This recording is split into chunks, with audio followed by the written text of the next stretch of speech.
And over to you, last but definitely not least, Gidget.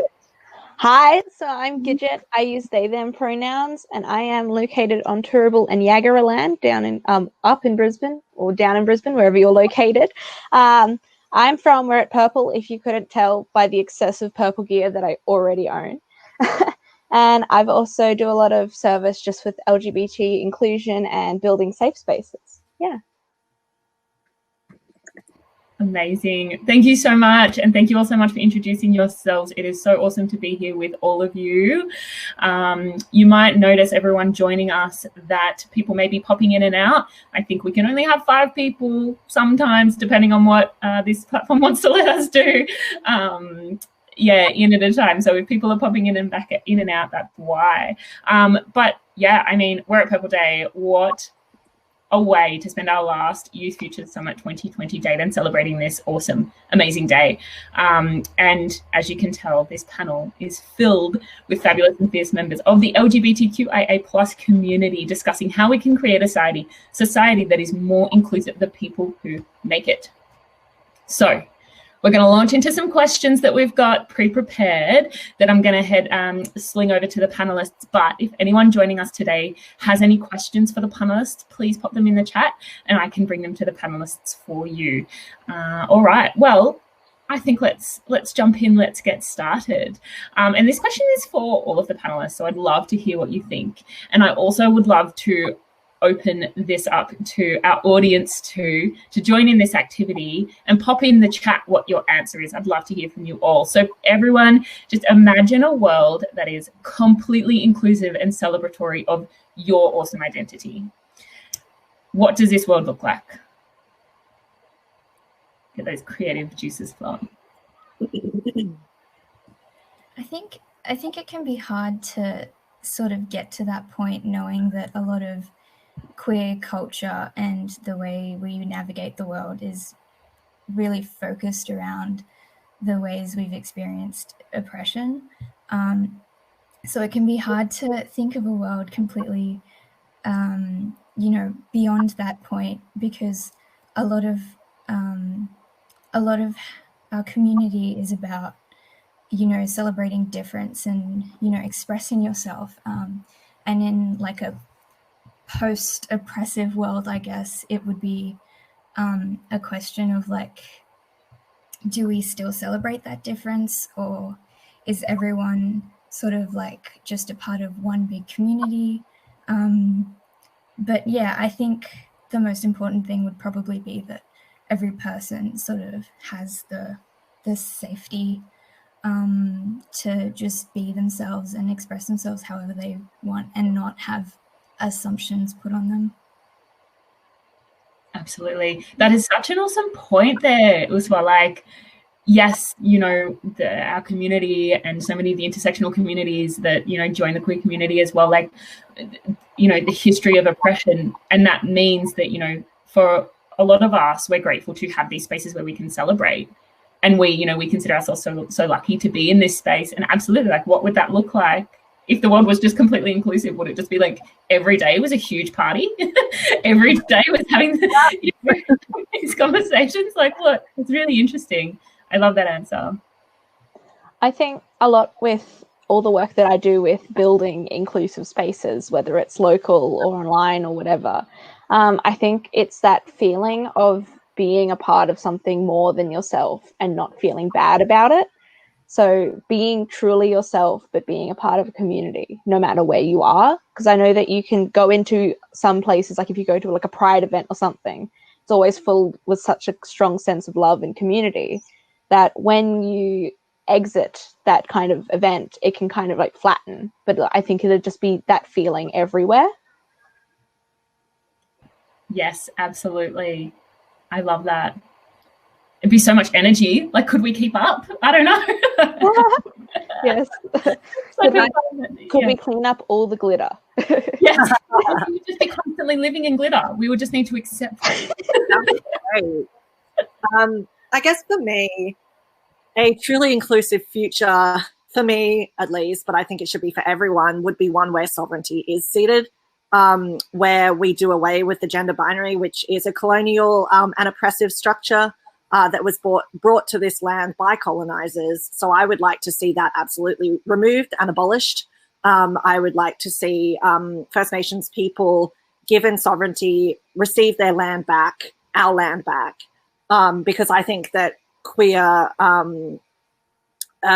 freedom and queer inclusion can only truly occur when First Nations people are free and First Nations people have sovereignty. And, you know, we are at the forefront of this fight because we need to remember that queerness and transness and gender diversity was all celebrated in First Nations culture on this land until colonization occurred.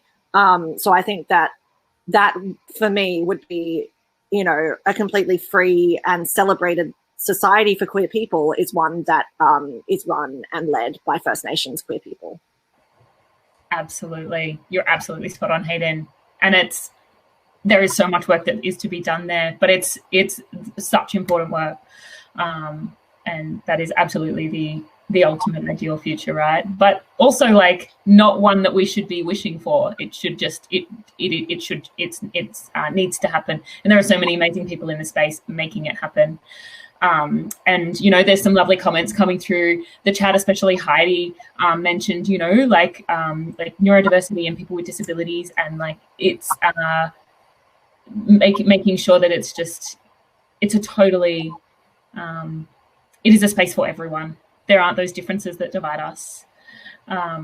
Amazing. Yes, thank you all. I love thinking about what's coming up next. I'd love to hear now from you, Gidget. Tell me what you think the best thing is about being a part of this beautiful rainbow, or today purple, community. Oh, you're on mute. Hang on. Okay, there we go.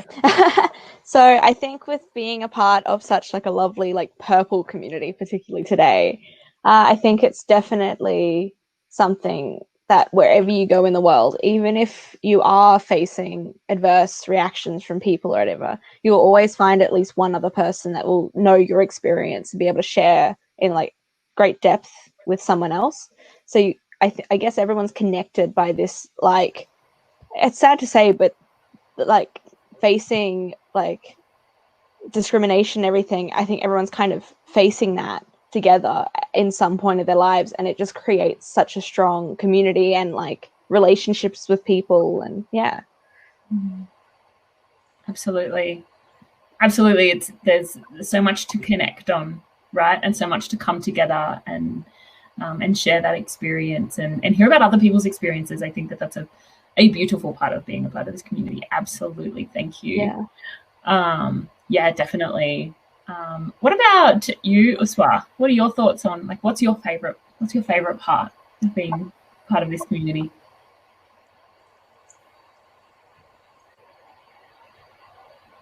Oh, I'm having difficulty hearing you. Is anyone else?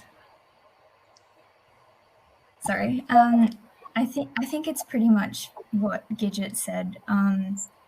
Just like having that feeling of community, and it's family as well. But it's also more than family in the sense that the queer community sort of like understands you on a deeper level than anyone else could. And it really gives you a sense of belonging that, yeah, before I found my queer community, I didn't really have that sense of belonging. Totally. And there are so many amazing people in the queer community creating these spaces, right? And creating spaces where we can all come together and connect. I'd love to hear from you, Hayden. What is the best queer space you've been in? And what did that look like? Oh, that's a hard question. I think there've been like a lot of really awesome queer spaces for me. But I guess like one of the ones that is close to my heart is the Unicorns Party. I don't know who's been to Unicorns. Apparently a few, because I can see lots of claps. But that was, for me, the first queer party I went to after I transitioned. So I'd been out as bisexual for a couple of years. But when I first transitioned my gender, it was the first queer party I went to. And I was really nervous because I didn't, pass, which is a bullshit concept anyway. But, cis people often will gender you based on your appearance. So I was really nervous about it. But the culture there is just so welcoming and so opening. And if anything, did happen or make me uncomfortable, I know that, there are people who would do the right thing. And when I did have someone ask me to explain my gender to them while I was on the dance floor, I was just like, hey, that's really not okay. You can't just ask me to explain my gender to you. That's not okay. And I told the organizer, and she was like on that straight away. So I think for me, Unicorns has always been a space where I feel incredibly safe, and it's just such a fun night. And one of the things I love most about it is that it's inclusive of everyone. So it's always really accessible for people with disabilities. Every single event they have is wheelchair accessible. Every single event they have, there's no strobe lights. I'm supported as a blind person with my own mobility aid. If you have any more needs, you can let them know. There's always an Auslan interpreter. And I just love the fact that there's no whorephobia, because unfortunately that is something that comes up a lot at some other queer parties where sex workers are kind of treated pretty negatively. Whereas, this party has always felt like it's a safe space for sex workers to be out as who they are and, be proud of being a sex worker. So for me, that's probably the most inclusive space that I've been to, which I continue to go to. And I'm very sad that it's not on for me.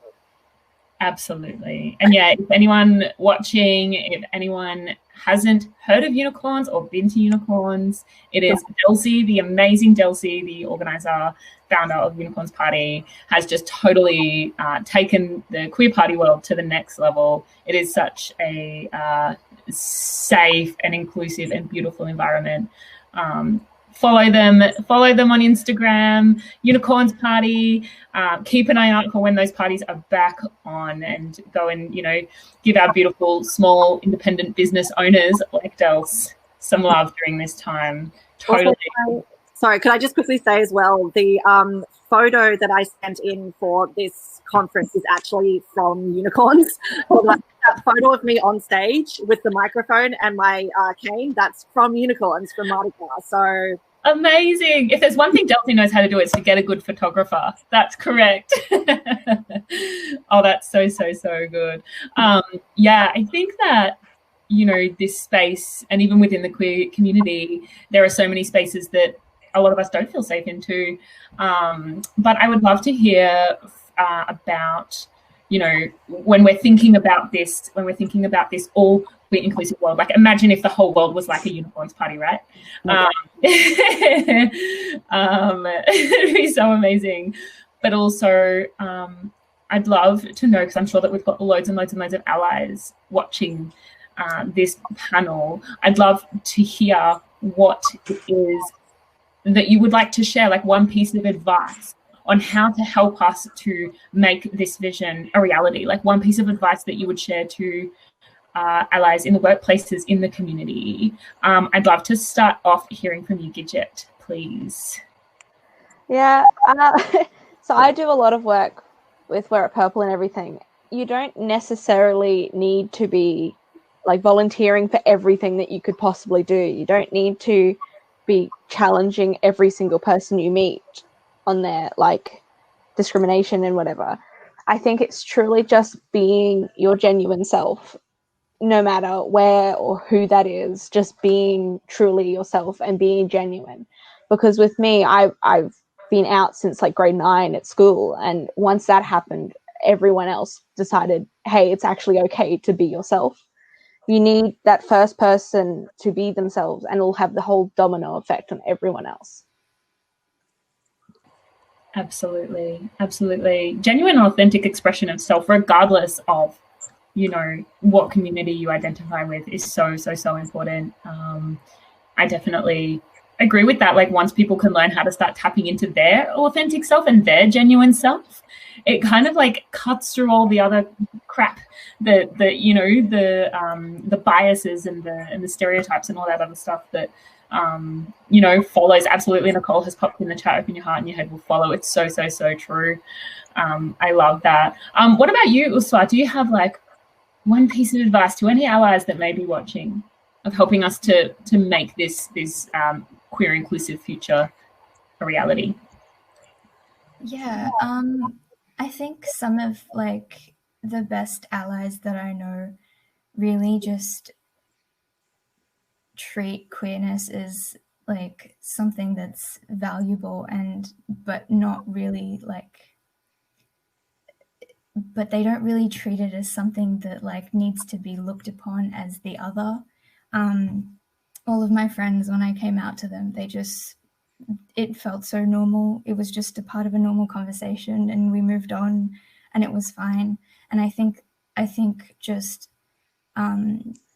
treating your interactions with queer people as anything else, but also letting them know that you're there for support and you're going to center their feelings and their voices and their thoughts when they need it. Absolutely. Striking that balance is so important, right? I do notice that there's a question about Lee. I know Lee's having technical difficulties where our amazing Alex and the folks backstage of this panel are working so hard to try and get Lee back. Hopefully they'll be back really soon. Pray to the queer gods that Lee will be back really soon. Get some Wear It Purple magic happening. There is a question in the chat that I think if there's anyone who would feel comfortable answering this question, I think it's a really, I think talking language is so important. Can someone read it? Sorry. So the question was, what are the small things that I'm probably missing? So it's about using degendering your language and making as a cisgender person. I think a good thing is just being genuine about it. Like not like if you know you made a mistake, but trying to degender everything is difficult because of how we've grown up. But I think just being genuine about mistakes, but also not assuming anything. So not assuming that someone's this or this, and just kind of just don't use gendered pronouns unless they ask you to, and so like use they them for everyone unless they specifically say. Yeah. Yeah, I agree with that. I do find it quite frustrating when people will gender someone's appearance. Specifically for me as a trans masculine person who's very aggressively queer, people can get quite confused because I'm like a feminine guy, but I'm trans. So they kind of get confused about why I'm trans mask, but like I have a feminine presentation, and that can sometimes confuse them to the point where they'll use she, her, or they'll think that, I'm trans feminine. And it's just best if you just use they, them until someone corrects you. So just like use they, them for everyone, regardless of how you think they look to you. Because it's really important to recognize that non-binary people don't owe you androgyny, and trans people don't owe you masculinity, and trans feminine people don't owe you femininity. Like our gender identity and our gender presentation are two separate things, and we can express them in whatever way we feel works for us. So it's incredibly important that you just use they, them pronouns for someone if you're not sure. Probably best to use them at all times, and just ask people. No one's going to be offended if you say, hey, what are your pronouns? Ask them, what pronouns would you like me to use? When you introduce yourself with your name and pronouns, because that makes it more normalized. And that goes for social media as well. I push a lot for cisgender people to put their pronouns in their bio, because up until recently, it's only been trans people who've been doing that, which outs us, which can then lead to us getting online hate and bullying and, aggressive behavior. Whereas if more people are doing it, cisgender people, transgender people, everyone is putting their pronouns in their bio, it makes it normal, and it doesn't, other us as trans people. So, you know, get into the habit of that. Get into the habit of being like, I'm so-and-so, I use these pronouns. Put them in your bio. Use they them pronouns normally until someone tells you which pronouns they specifically use. Yeah, and, you know, try and degender your language as much as possible. But I agree with Gidget that, you know, we do live in a cis-normative society where that is kind of difficult in terms of how we've been raised and the society that we move through. But just try your best. And if you do, you know, mess up and you say something wrong, don't make it a huge deal, because then that can also be quite othering. Don't make it about yourself. Just be like, you know, if you say so-and-so, she, oh, sorry, I meant he, and just move on. Because one of my pet peeves is when someone will be like, oh yeah, I was talking to Hayden and she, oh, I'm so sorry. Like, I know you're here. It's like, I know, like, I know, like, it's not that I think you're not, it's just that, you know, and they just keep going and it just makes you feel really uncomfortable, and it can out you. Because, you know, it could have just been a slip of the tongue that happens. But if you make it a big deal and you go on and on and on about it, it outs me as trans. So, yeah, just, you know, if you make a mistake, move on quickly. Just, you know, don't focus on it, but be aware that, you know, you've done something wrong. Just like, yep, sorry. Yeah. I think also, like, doing the big, like, fiasco of, like, oh my gosh, I completely stuffed up. It also puts the blame back on the other person. So it's not accepting that you've made the mistake. It's going, well, I'm so sorry, I shouldn't have done it. It's like, it's making it the person's fault, not like putting the blame on them. It's trying to make yourself feel better. When if you just accept that you've made the mistake and move on, and that's a lot better. And you'll also learn a lot more in the future, and you're less likely to do it again. Absolutely. There's such great, amazing words of wisdom. Hayden and Gidget, thank you so much for taking the time to answer that question from the chat. Really, really appreciate you dedicating your energy to that. And I'd like to just, I think talking about emotional labor, that sort of, you know, really over-apologetic, that then puts the emotional labor back on to the person that you've accidentally, you know, misgendered or using incorrect pronouns, by then needing for them to say to you, no, it's okay, like, don't worry about it. You don't need, if you stuff up, that's okay, but you don't need the person that you are speaking to then turn around and say, no, it's fine. Like, you don't need them to help you feel better about that. It's one of the most amazing ways people can be an ally is to do the self-work, to do the education for yourself. Instead of, you know, like help us out, right? Help us out by, you know, the best way to be an ally is to educate yourself and have those conversations. Absolutely, you know, cisgender people putting their pronouns in their signature, wearing a pronoun badge, it doesn't, you know, wearing that stuff doesn't mean that you're a part of the queer community, if that's what you're worried about. It means that you're an ally. And yeah, allies that kind of are part of the queer community, and that's a beautiful thing. But it takes a lot of that labor off us and really, really helps us out. So that in itself, thank you so much for the question, is a really amazing part of allyship. Thank you both. I do want to head over to Uswa and ask a question just about, you know, those queer inclusive spaces. There was a question about, you know, spaces outside of party spaces and dance spaces. Uswa, have you had any experience, or have you got any thoughts about, like, other ways that people can create queer inclusive spaces that isn't involved in, like, dance parties, you know, partying, of course, like drinking alcohol? A lot of those spaces can be quite inaccessible. Do you have any thoughts about that? Yeah, I might plug -18 at this point, because -18 does a lot of those safe, alcohol-free, sort of more chill spaces for young people specifically. And even during, like, the lockdowns, we've been holding, like, virtual chill out spaces and workshops and all these kind of things. But I guess looking at a queer inclusive future, you wouldn't need specific organizations to curate those spaces. It would be kind of a bit more ubiquitous. And I guess a part of that is, I mean, it's hard because there are businesses sometimes, like, if any of you have been to Oxford Street, like every business has a rainbow flag in the window, and that can feel somewhat tokenistic sometimes. So it's kind of hard to navigate that sort of thing of like how to make a space feel inclusive without it just being a sticker in the window. And I think part of that is probably encouraging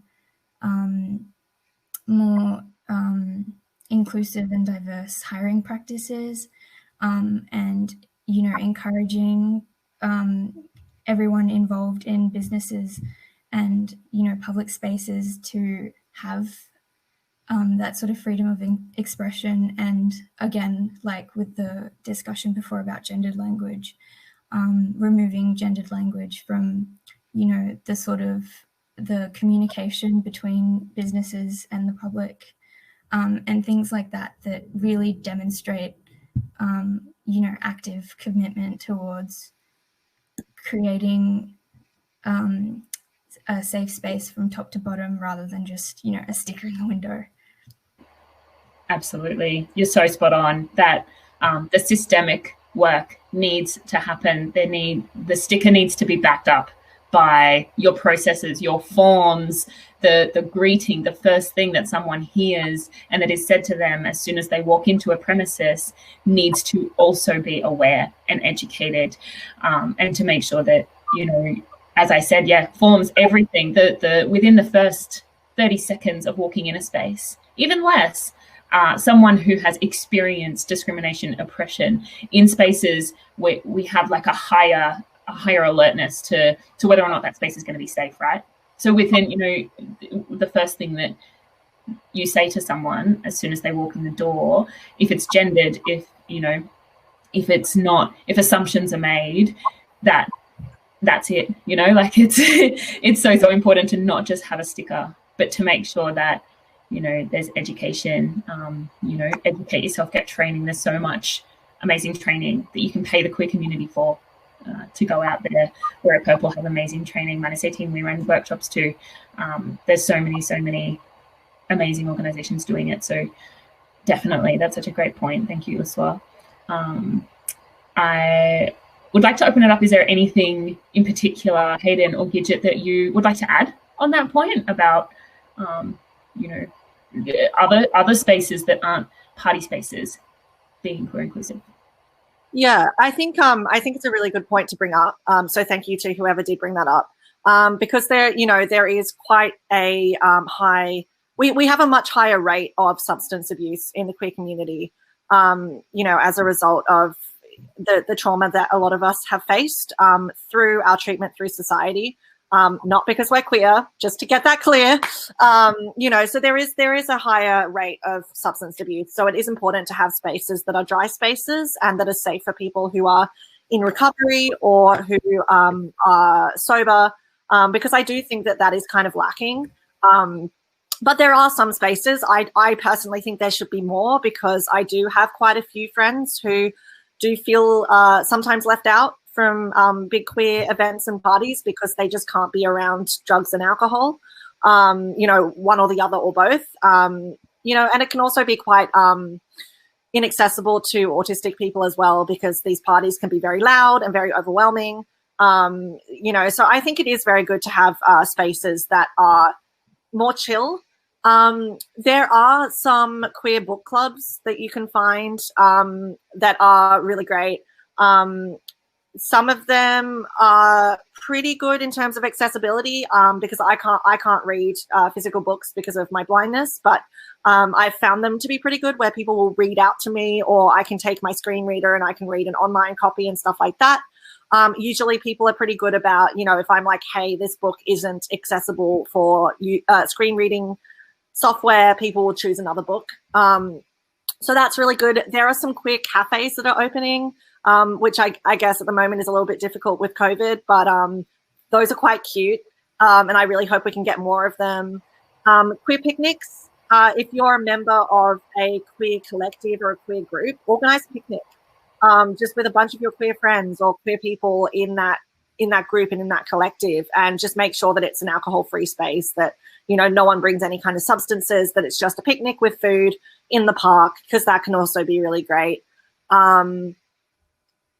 I had another point, but it's gone. But yeah, basically, I do think it's very important to have dry events, mainly just to support those in our community who need those, and, you know, who can't access these spaces which are quite focused on alcohol and loudness and stuff like that.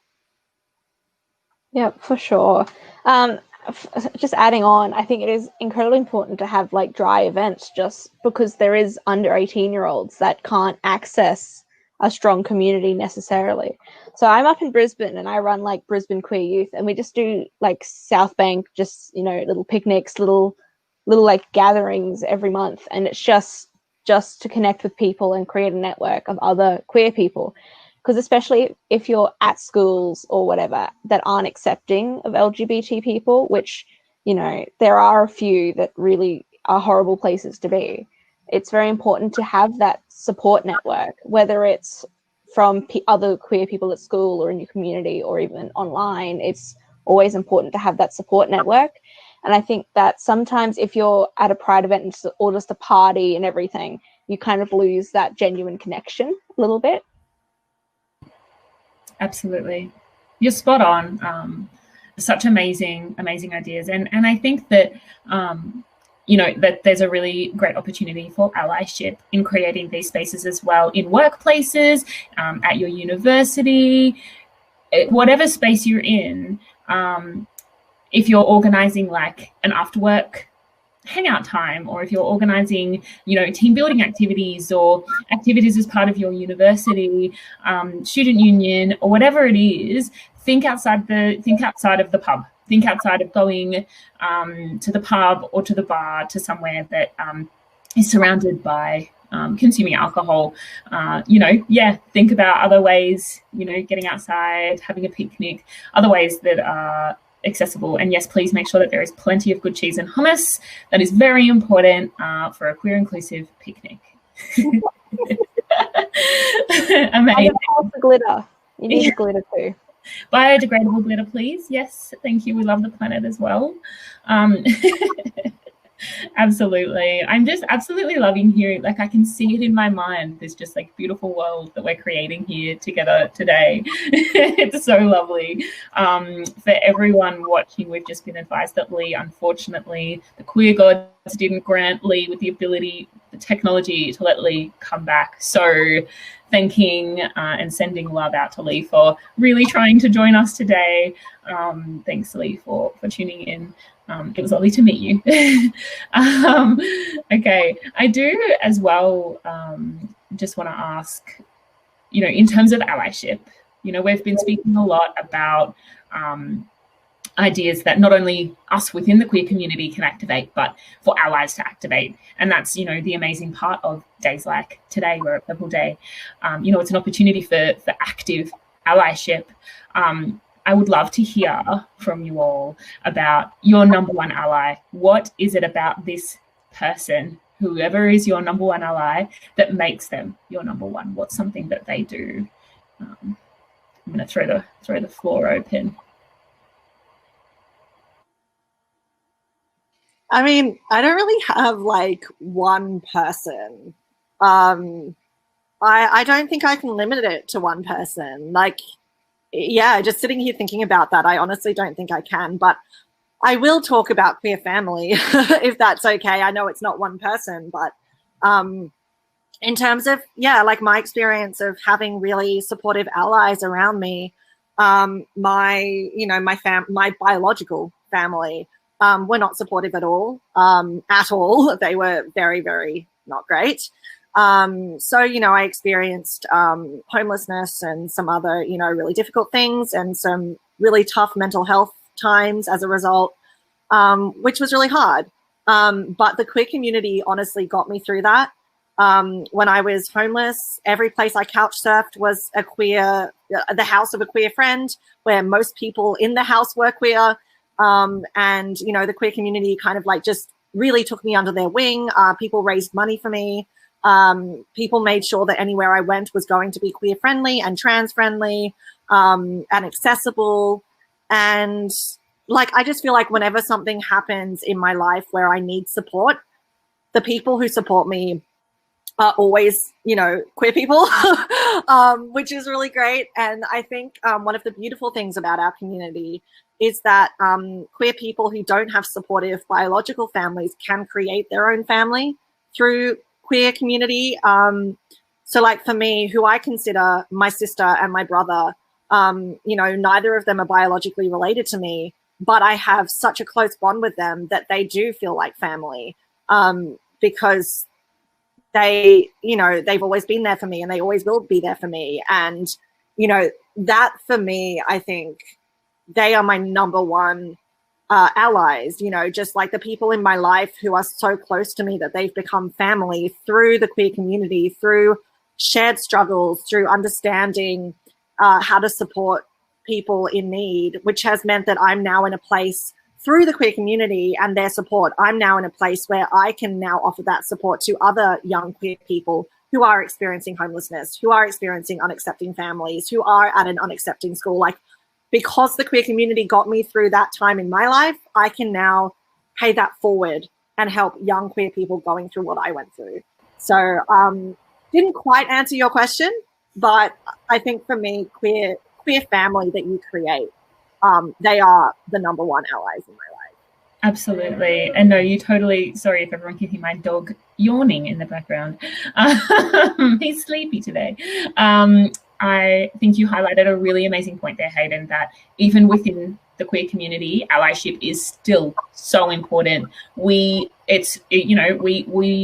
don't identify with every single identity that falls within the queer community, that is represented within the queer community. So it's so important for me as well to be an ally to all of my other LGBTQIA plus friends and all the intersections, the beautiful intersections that come along with that. So you've highlighted a really amazing point there, that allyship within the queer community is so important too. What about you, Uswa? What are your thoughts on, you know, have you got a number one ally that you can think of? It'd probably be my best friend. Just like, she supported me from the get-go. She knew I was gay before I did. And yeah, like, we've been to like Pride together.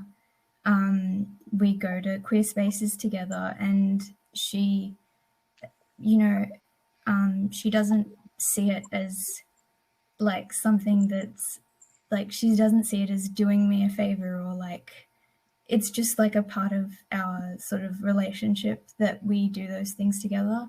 And yeah, it's that thing of just like normalizing queerness and not treating it as the other. But yeah, I think my friends who are not queer, which there aren't many of them, but my non-queer friends, yeah, I'm really proud of them for their allyship. Yeah, that's beautiful. Huge clicks and shout outs to Uswa's beautiful non-queer friends and all of our non-queer friends. What about you, Gidget? Well, like, yes, all my friends and like my queer family that I've built, but I think for me personally, it's my nana. As much as she doesn't understand anything that happens in the LGBT community, she didn't treat me any different once I came out. It was still like, oh, I'll give you a phone call when I feel down or whatever. It's still that sense of love, even though she doesn't understand like at all, because she's like 86 or 83 or something. Like, she doesn't understand it, but she is neutral either way. She doesn't advocate for anything, but she's always just there when you need her to be, and she has never changed who she was or how she interacted with you just because you are LGBT or not LGBT, or, you know, if you graduated or you didn't graduate. Like, she is just so, her love is unrelentless and it's just constant, and she shows it in every single way possible. And as much as she doesn't understand, it hasn't given her a barrier to loving like the people that she cares about. That is so lovely. That's really beautiful to hear how blessed you are for your beautiful nan. Yeah, right. It's like it doesn't matter and it shouldn't matter. What matters is that we love each other and we respect each other and we support each other. That's so beautiful. Thank you so much for sharing, Gidget. I'm going to hand over to a final question for everyone. And I'd love to engage all of our beautiful audience members in the chat for this one as well. I would love for you three, Uswa, Gidget, and Hayden, to tell me what one thing is that you love, and you can, like, more than one is fine, but one thing that you love about your LGBTQIA plus queer rainbow identity. Tell me what it is, one thing. And for those of you in the chat, if you would like to share some love for our amazing panelists here today, you know, tell them why you love them, and please in the chat. That would be really, really, really fun and nice. So I'm going to start with you, Hayden, please. Damn it. Oh my gosh. Look, at the risk of sounding really self-centered, I love the fact that trans and gender diverse people, and I mean all queer people, we're just like really attractive. I really like that. Like the entire queer community, like we're all so beautiful. I have crushes on everyone, so I love that. But yeah, I think this is not a one-word answer, but I think my favorite thing about being queer and also transgender is being able to, again, pay it forward and being able to be, like, I think visibility is really important. I think a lot of people don't understand how important visibility can be. Change can only really occur when there is visibility of our community, because there's, you know, people who are outside of our community can't understand why change is needed if they don't know who we are and what we're about and why we need this change. So I think the thing I love most about being who I am and doing the advocacy work that I do is the fact that I can be that person that I needed when I was growing up. You know, there was no one like me anywhere that I could see. You know, there was no one who was First Nations and transgender and queer anywhere, which is a problem. And I really want young First Nations, queer and trans people to have someone that they can look up to. And also, I mean, even in the Irish dancing community, like I'm the first transgender person in Australia to compete in Irish dancing, which shouldn't have taken till 2018 to happen, but it did. And in order to do that, I had to change the policy, which was really rough. But what it means now is that future trans people in Irish dancing will be able to compete without having to go through lawyers and a court case and all of this stuff that I had to do. So I think that's my favorite thing, is just being able to change things for the younger generation and allowing them to have someone like them that they can look up to, I think. That is so beautiful. Thank you so much, Hayden. And you are so right. The experiences that, you know, we're all human and we all have a human experiences, but the queer community particularly, you know, and all of the amazing different identities that fall into that, our experiences make us so unique and so beautiful and so powerful. And it's incredible that, you know, you're in a space where you feel strong and empowered to, you know, support others as well. Thank you so much, Hayden. That's beautiful. And also, just a note, there are some absolutely heartwarming, low-key gonna cry comments coming through the chat for all three of you. So please read them. I would love to hand over to you, Gidget. Please tell me what it is, one thing you love about your identity. So like I identify as queer because labels are just too hard. So that's a good label to stick with. But I think my favorite thing about being like queer or just being in the community in general is it gave me a place to grow and develop my own identity, where I think a lot of like in the like cisgender, you know, hetero kind of communities, there's not that community that helps you be yourself, which I being in the LGBT community, that's the whole focus. It's you find yourself and you be yourself to the best that you can be. And I think being united on the same kind of issues or growing up the same kind of stories and everything, it's always so uniting, and it gives you that idea that you're not alone, and that whoever you become and whatever you do is going to be supported by someone.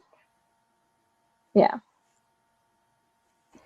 That is so beautiful. Thank you so much for sharing, Gidget. And yes, queer representation. So good.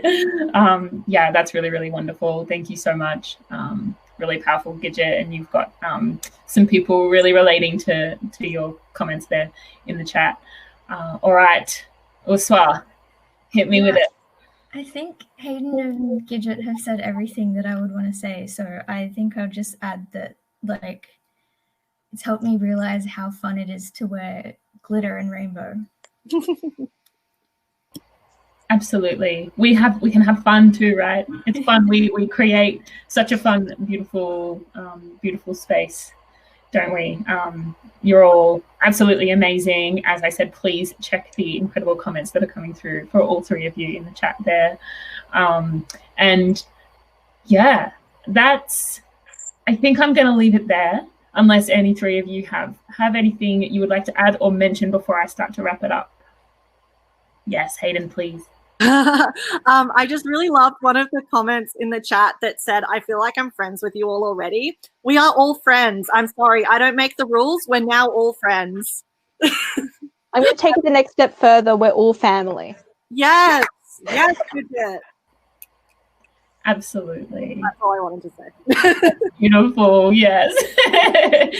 It's so true. And as I said before, like, sometimes people feel like there's this divide between, identifying within the queer community and being outside of that and feeling like, you're like, am I allowed to be an ally? Am I allowed to be a part of this? Yes, allies are absolutely part of the queer community. We need you. We love you. We want you to be in these spaces with us. Like, we want to stop the divide and we want to all be doing this together. So thank you to all our amazing allies and everyone in the chat today too. Amazing. Well, I am going to start to wrap it up. That is all we have time for today, unfortunately, but I will say that this conversation doesn't have to end here. It is Wear It Purple Day today, but there are ways that we can all be amazing allies and do so much of this great, great, great work every single day of the year. So what I'm going to do is I'm going to post 2 websites, which is, on the theme of today, into the chat. And I'm going to see if I can, I don't know if that worked. I hope it did. Or is it going to put both of them in at once? It did. But because it is Wear It Purple Day today, but also every day, the -18 website and the wearitpurple.org website has got amazing resources, amazing things always happening. So please, thank you so much, Gidget, for resharing that. I'm trying to reshare the -18 one because I was a bit of a dork and put them in together. There we go. I'm going to put that in there. Yes, so please head over there and have a look at the best ways that you can be an ally today and every single day. And also, since it is Wear It Purple Day, tonight, Wear It Purple, the org, yes, Gidget, -18 and Facebook have all teamed up to throw the party of the year. Well, the party of the pandemic, right? We're so excited. It is the Wear It Purple Day Pride Party. It's going to be live streamed to Facebook. I'm going to share the link here. For all our adults and allies, please come and join us 7 p.m. here tonight. We've got a ridiculous lineup.